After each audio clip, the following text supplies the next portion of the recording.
ہیں ان تک یہ دین اسلام کو کما حق کہوں، جس طرح سے بیان کیا گیا، جس طرح سے میں دین اسلام کو لے کر آیا، جس طرح سے میں نے دین اسلام کو تمہارے سامنے پیش کیا، ویسے ہی تم دوسروں تک دین اسلام کو پہنچانا۔ اگر تم نے ادھر ادھر کیا، دین اسلام کے اندر اگر کوئی بدعت کی سراغ کو پیدا کیا تو اللہ تعالیٰ اس کا مواخذہ کرے گا۔ اللہ تعالیٰ ہم سب کو عمل کی توفیق عطا فرمائے، اور اللہ تعالیٰ ہم سب کو جناب محمد رسول اللہ صلی اللہ علیہ وسلم کے لائے ہوئے دین کو دوسروں تک پہنچانے کی بھی توفیق عطا فرمائے۔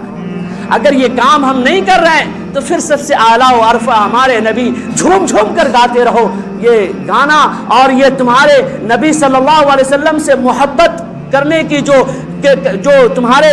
جو بیانات ہیں اور تمہارے جو دلیل ہیں، یہ سارے کے سارے دلیل کھوکھلے ہیں، سارے کے سارے بیانات کھوکھلے ہیں۔ ہمیں نبی سے محبت کرنی ہے، ویسے ہی محبت کرنی ہے جیسے صحابہ نے کیا ہے، جیسے اللہ نے قرآن کریم کے اندر بیان